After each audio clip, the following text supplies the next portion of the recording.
সংস্কার নির্বাচন এই বিষয়টি অনেক বেশি আলোচিত, বিশেষ করে রাজনৈতিক দল যারা রয়েছেন তারা। আপনি বলছেন যে আসলে সংস্কারের আগে একটি রাষ্ট্র গঠন খুবই জরুরি। আগে তো গঠন, আপনি সংস্কার তো করতে হলে বহু কিছু লাগবে। আপনি সংস্কার করবার আগে আপনার তো একটা আদর্শ, যে নীতির ভিত্তিতে আপনি রাষ্ট্রটা গঠন করবেন, এটা ঠিক করতে হবে না?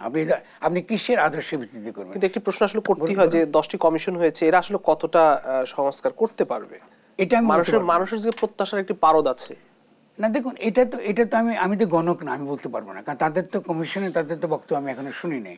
তাদের বক্তব্য বড়দূর তার ইতিবাচক দিক যদি থাকে, এটা একটা মত আকারে থাকতে পারে সমাজে।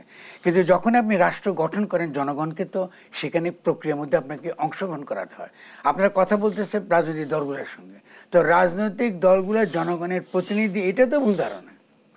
রাজনৈতিক দল মাত্রই জনগণের প্রতিনিধি ভাবাতে কোনো কারণ নেই। রাজনৈতিক দলগুলো তাদের একটা প্রতিষ্ঠান, কি জন্য তারা আছে? তারা সরকার নির্বাচনের পক্ষে। তারা জনগণের প্রতিনিধি কারা বলতেছি আমি? জনগণের প্রতিনিধি জনগণই।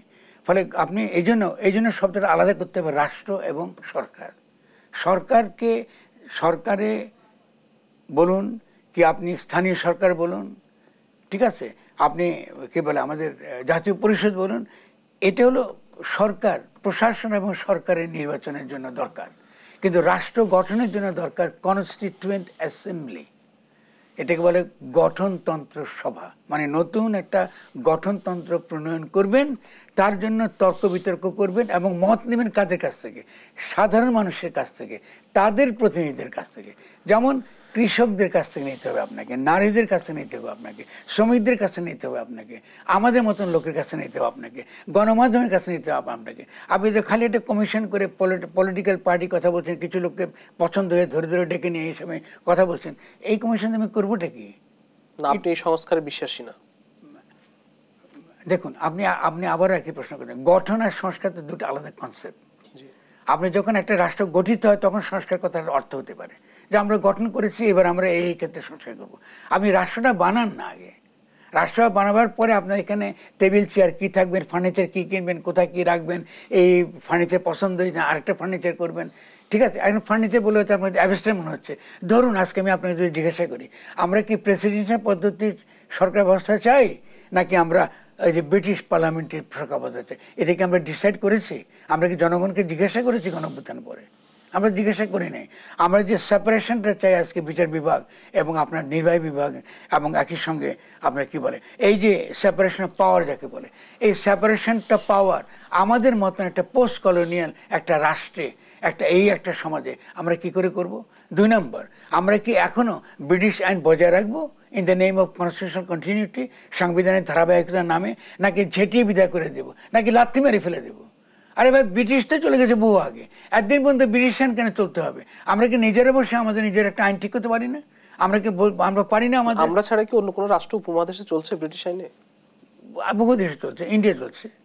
তো ইন্ডিয়ার আমি তো এক জিনিস না, ইন্ডিয়ার তার মধ্যে আরও অনেকে, তার ডেমোক্রেসি আছে, তার ইনস্টিটিউশন আছে। আমাদের সমস্ত ইনস্টিটিউশনগুলো ভেঙে গিয়েছে, আমাদের কোনো ইনস্টিটিউশনই নাই। এটা তো সিম্পল ব্যাপার, আমার কোনো প্রতিষ্ঠানই নাই রে ভাই। এমনকি আমার সেনাবাহিনীকে শক্তিশালী করাটা এখন আমার কাজ, সেনাবাহিনীর পেছনে দাঁড়ানোটা এখন আমার কাজ।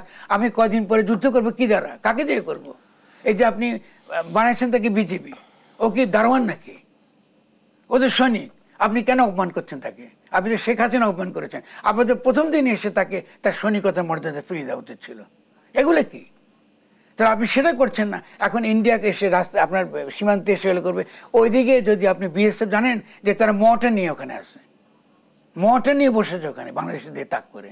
ওরা ইতিমধ্যে প্লেন ড্রেসে ওদের লোকজন ঢুকে পড়েছে ওই জায়গাতে, সীমান্তে আছে। আপনি কি করে ঠেকাবেন এটা? তাহলে আপনি দেখতে পাচ্ছেন আপনি খালি সংস্কার করছেন। আমাদের দেশ রক্ষা করে এখন প্রধান কর্তব্য হয়ে দাঁড়িয়েছে।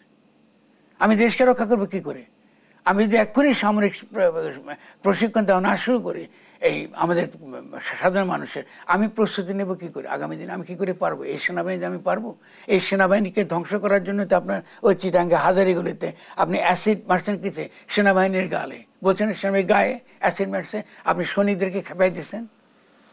ঠিক, আপনি তো লাগাচ্ছেন ক্রমাগত একটা পরে। আর কথাটা সত্য কথা, মিথ্যা কথা?